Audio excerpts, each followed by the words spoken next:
Fascism: What It Is and How to Fight It, by Leon Trotsky. The Workers' Militia and Its Opponents. From Wither, France, 1934.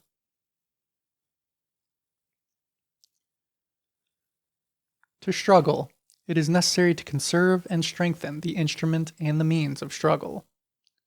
Organizations, the press, meetings, etc.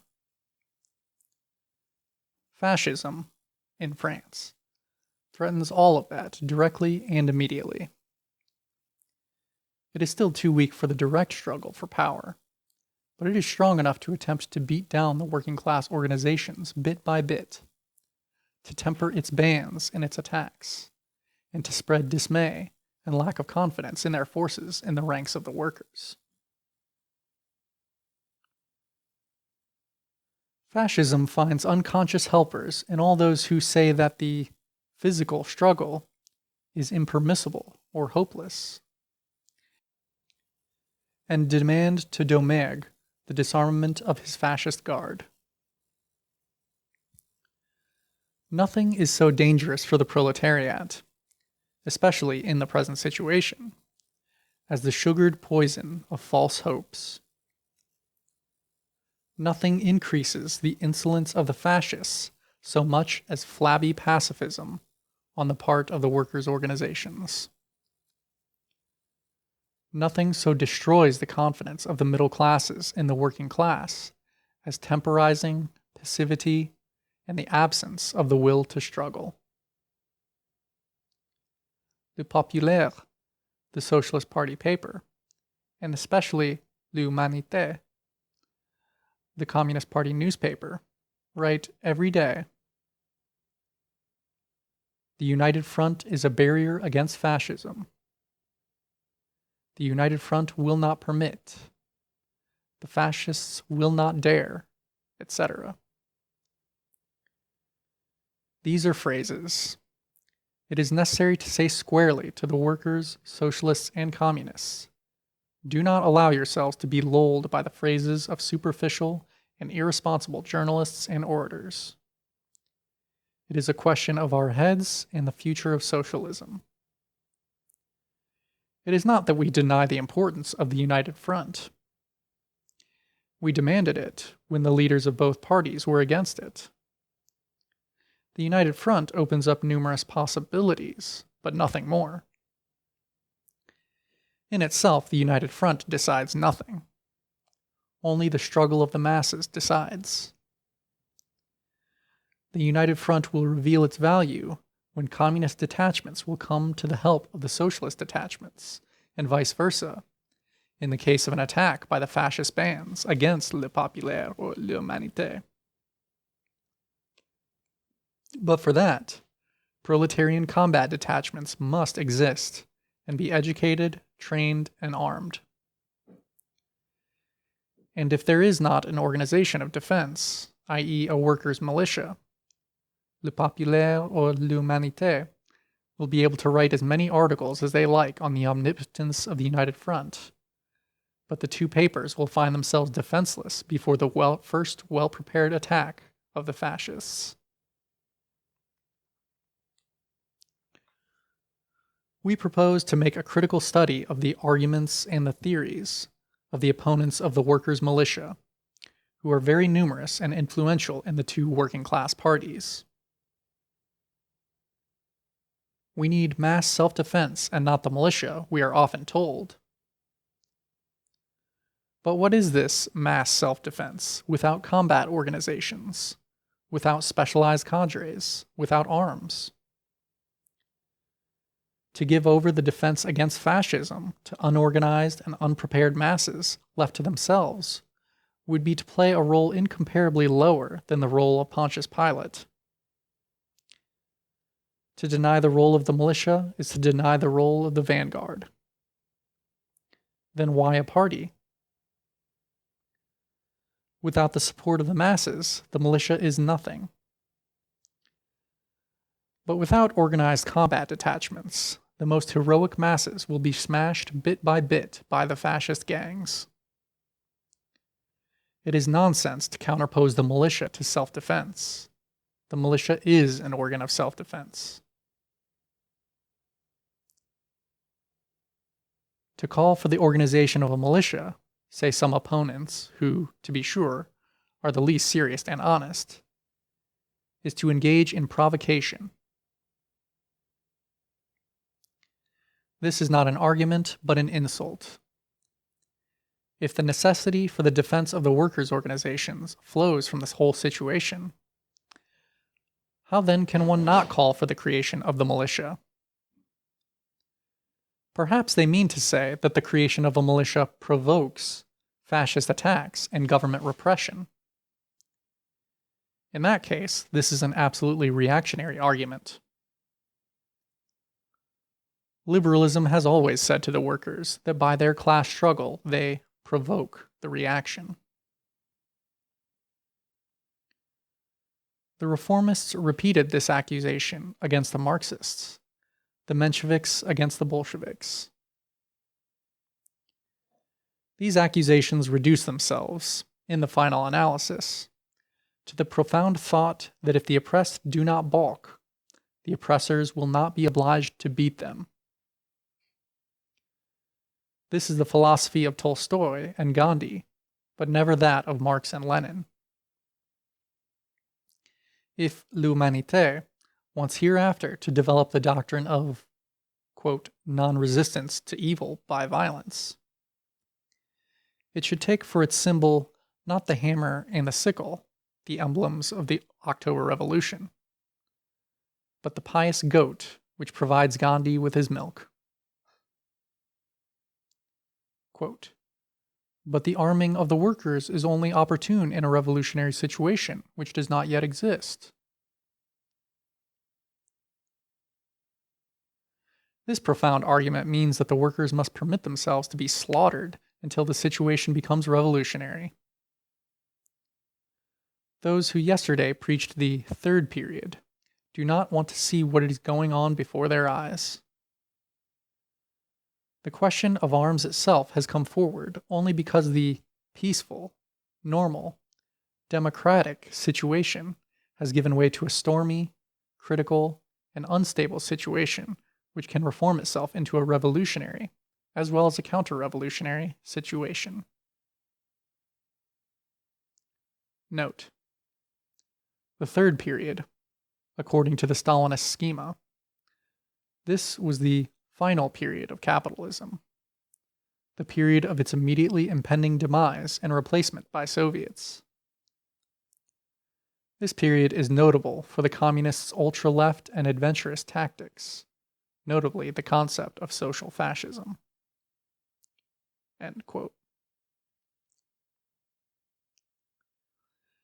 This alternative depends, above all, on whether the advanced workers will allow themselves to be attacked with impunity and defeated bit by bit, or will reply to every blow by two of their own, arousing the courage of the oppressed and uniting them around their banner. A revolutionary situation does not fall from the skies.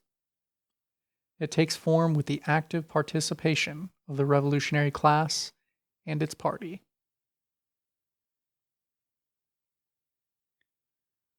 The French Stalinists now argue that the militia did not safeguard the German proletariat from defeat. Only yesterday they completely denied any defeat in Germany and asserted that the policy of the German Stalinists was correct from beginning to end.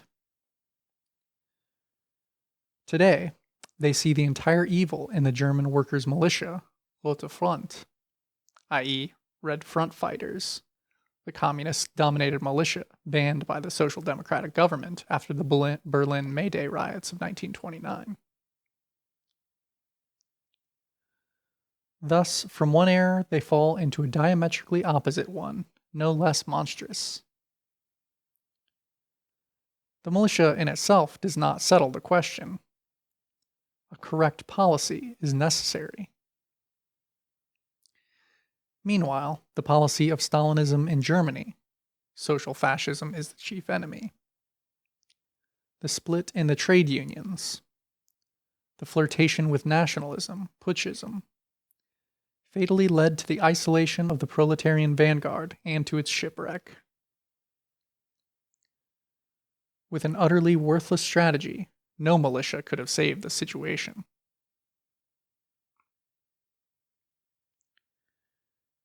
It is nonsense to say that, in itself, the organization of the militia leads to adventures, provokes the enemy, replaces the political struggle by physical struggle, etc. In all these phrases, there is nothing but political cowardice. The militia, as the strong organization of the vanguard, is in fact the surest defense against adventures, against individual terrorism, against bloody, spontaneous explosions. The militia is at the same time the only serious way of reducing to a minimum the civil war that fascism imposes upon the proletariat. Let the workers, despite the absence of a revolutionary situation, occasionally correct the Papa's son patriots in their own way, and the recruitment of new fascist bands will become incomparably more difficult. But here the strategists, tangled in their own reasoning, bring forward against us still more stupefying arguments. We quote textually. Quote, "If we reply to the revolver shots of the fascists with other revolver shots," writes L'Humanité of October 23, 1934, "we lose sight of the fact that fascism is the product of the capitalist regime, and that in fighting against fascism, it is the entire system which we face." End quote. It is difficult to accumulate in a few lines greater confusion or more errors. It is impossible to defend oneself against the fascists because they are, quote, "a product of the capitalist regime." That means we have to renounce the whole struggle, for all contemporary social evils are products of the capitalist system. When the fascists kill a revolutionist, or burn down the building of a proletarian newspaper, the workers are to sigh philosophically, "Alas, murders and arson are products of the capitalist system," and go home with easy consciences. Fatalist prostration is substituted for the militant theory of Marx, to the sole advantage of the class enemy. The ruin of the petty bourgeoisie is, of course, the product of capitalism. The growth of the fascist bands is, in turn, a product of the ruin of the petty bourgeoisie. But on the other hand, the increase in the misery and the revolt of the proletariat are also products of capitalism, and the militia, in its turn, is the product of the sharpening of the class struggle. Why then, for the quote Marxists of L'Humanité, are the fascist bands the legitimate product of capitalism and the workers' militia the illegitimate product of the Trotskyists? It is impossible to make head or tail of this. Quote, "We have to deal with the whole system," we are told. How? Over the heads of human beings? The fascists in the different countries began with their revolvers and ended by destroying the whole system of workers' organizations. How else to check the armed offensive of the enemy, if not by an armed defense in order, in our turn, to go over to the offensive? L'Humanité now admits self-defense in words, but only in the form of mass self-defense. The militia is harmful because, you see, it divides the combat detachments from the masses. But why then are there independent armed detachments among the fascists who are not cut off from the reactionary masses, but who, on the contrary, arouse the courage and embolden those masses by their well-organized attacks? Or perhaps the proletarian mass is inferior in combative quality to the declassed petty bourgeoisie. Hopelessly tangled, l'humanité finally begins to hesitate. It appears that the mass self-defense requires the creation of, quote, special self-defense groups. In place of the rejected militia, special groups or detachments are proposed. It would seem at first sight that there is a difference only in the name. Certainly the name proposed by l'humanité means nothing. One can speak of mass self-defense, but it is impossible to speak of self-defense groups, since the purpose of the groups is not to defend themselves, but the workers' organizations. However, it is not, of course, a question of the name. The self-defense groups, according to l'humanité, must renounce the use of arms in order to not fall into putschism. These sages treat the working class like an infant who must not be allowed to hold a razor in its hands. Razors, moreover, are the monopoly, as we know, of the Camelot du Roi, French monarchists grouped around Charles Maurras's newspaper, Action Française, which was violently anti-democratic, who are a legitimate product of capitalism, and who, with the aid of razors, have overthrown the system of democracy. In any case, how are these self-defense groups going to defend themselves against the fascist revolvers? Ideologically, of course. In other words, they can hide themselves. Not having what they require in their hands, they will have to seek self-defense in their feet. And the fascists will, in the meanwhile, sack the workers' organizations with impunity. But if the proletariat suffers a terrible defeat, it will at any rate not have been guilty of putschism. This fraudulent chatter, parading under the banner of Bolshevism, rouses only disgust and loathing.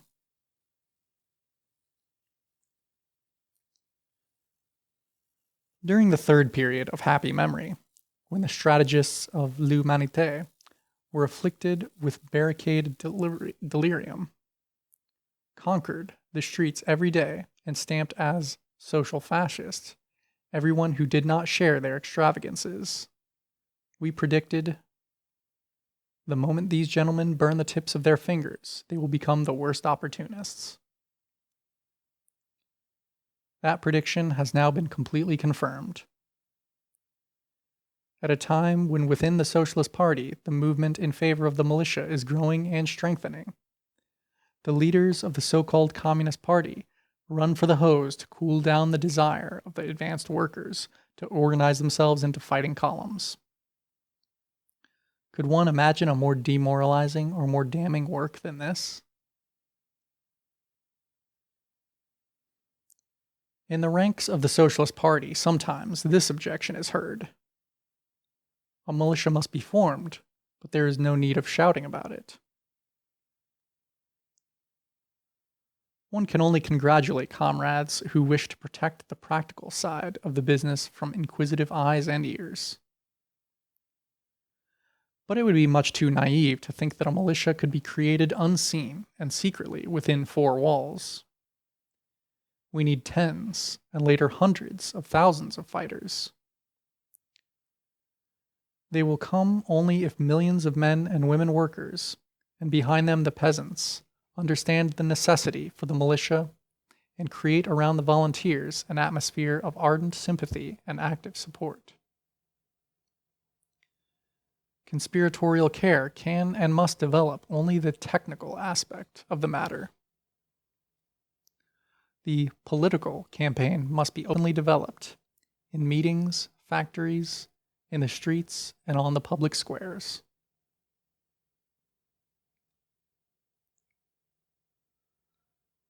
The fundamental cadres of the militia must be the factory workers, grouped according to their place of work, known to each other, and able to protect their combat detachments against the provocations of enemy agents far more easily and more surely than the most elevated bureaucrats.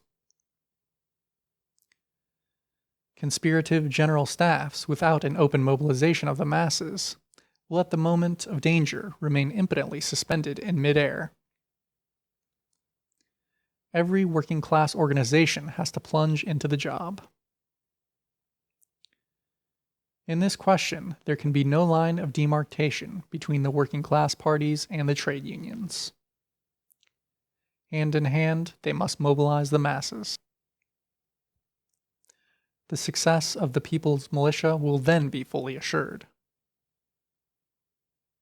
Quote, "But where are the workers going to get arms?" object the sober realists, that is to say, frightened Philistines. The enemy has rifles, cannon, tanks, gas, and airplanes. The workers have a few hundred revolvers and pocket knives. In this objection, everything is piled up to frighten the workers. On the one hand, our sages identify the arms of the fascists with the armament of the state. On the other hand, they turn towards the state and demand that it disarm the fascists. Remarkable logic. In fact, their position is false in both cases. In France, the fascists are still far from controlling the state. On February the 6th, they entered an armed conflict with the state police. That is why it is false to speak of cannon and tanks, when it is a matter of the immediate armed struggle against the fascists. The fascists, of course, are richer than we. It is easier for them to buy arms. But the workers are more numerous, more determined, more devoted, when they are conscious of a firm revolutionary leadership. In addition to other sources, the workers can arm themselves at the expense of the fascists by systematically disarming them. This is now one of the most serious forms of the struggle against fascism. When workers' arsenals will begin to stock up at the expense of the fascist arms depots, the banks and trusts will be more prudent in financing the armament of their murderous guards. It would even be possible in this case, but in this case only, that the alarmed authorities would really begin to prevent the arming of the fascists in order to not provide an additional sources of arms for the workers. We have known for a long time that only a revolutionary tactic engenders, as a byproduct, reforms or concessions from the government. But how to disarm the fascists?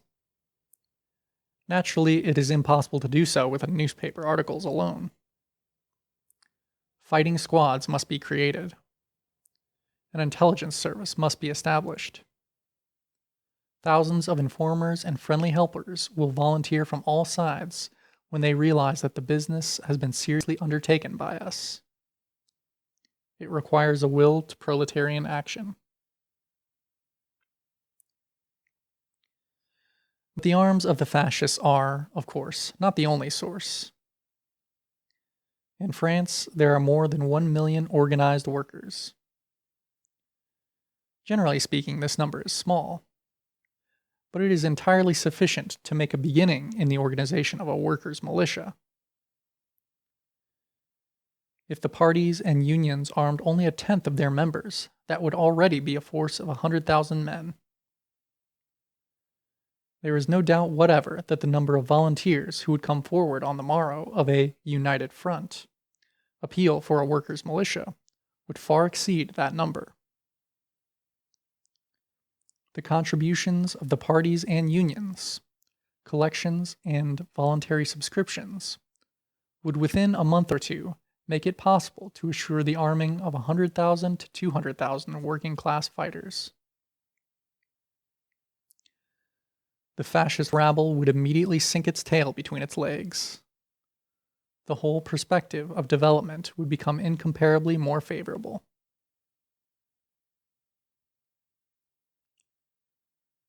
To invoke the absence of arms or other objective reasons to explain why no attempt has been made up to now create a militia is to fool oneself and others. The principal obstacle, one can say the only obstacle, has its roots in the conservative and passive character of the leaders of the workers' organizations. The skeptics, who are the leaders, do not believe in the strength of the proletariat. They put their hope in all sorts of miracles from above, instead of giving a revolutionary outlet to the energies pulsing below. The socialist workers must compel their leaders to pass over immediately to the creation of workers' militia, or else give way to younger, fresher forces.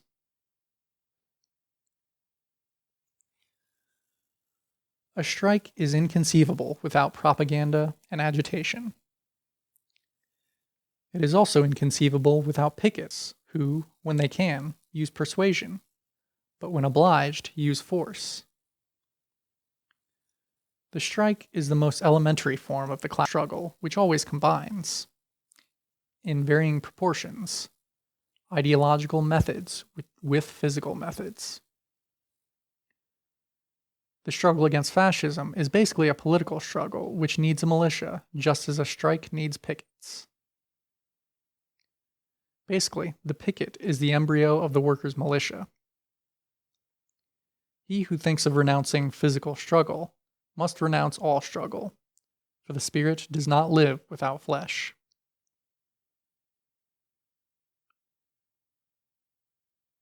Following the splendid phrase of the great military theoretician Clausewitz, war is the continuation of politics by other means. This definition also fully applies to civil war. It is impermissible to oppose one to the other, since it is impossible to check at will the political struggle when it transforms itself, by force of inner necessity, into a political struggle.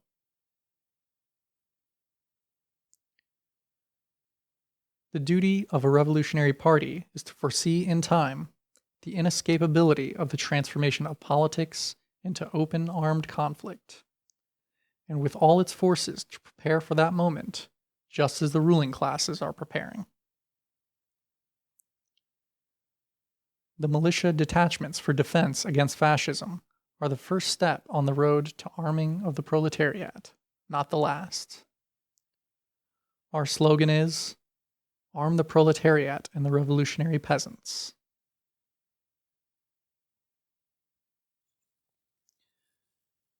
The workers' militia must, in the final analysis, embrace all the toilers. To fulfill this program completely would be possible only in a worker state into whose hands would pass all the means of production, and consequently, also all the means of destruction, i.e., all the arms and the factories which produce them. However, it is impossible to arrive at a worker state with empty hands. Only political invalids like Renaudel can speak of a peaceful, constitutional road to socialism. The constitutional road is cut by trenches held by the fascist bands. There are not a few trenches before us. The bourgeoisie will not hesitate to resort to a dozen coups d'états, aided by the police and the army, to prevent the proletariat from coming to power. Note: Pierre Renaudel, 1871 to 1935. Prior to World War I, socialist leader Jean Jaurès' right-hand man and editor of L'Humanité. During the war, a right-wing social patriot, but in the 1930s, he and Marcel Daux led revisionist neo-socialist tendencies. Voted down at the July 1933 convention, this tendency split from the Socialist Party. After the fascist riots of February 6, 1934, most of the neos joined the Radical Party, the main party of French capitalism. End of note. A workers' socialist state can be created only by a victorious revolution. Every revolution is prepared by the march of economic and political development, but it is always decided by open, armed conflicts between hostile classes. A revolutionary victory can become possible only as a result of long political agitation, a lengthy period of education, and organization of the masses. But the armed conflict itself must likewise be prepared long in advance. The advanced workers must know that they will have to fight and win a struggle to the death. They must reach out for arms as a guarantee of their emancipation. End of section.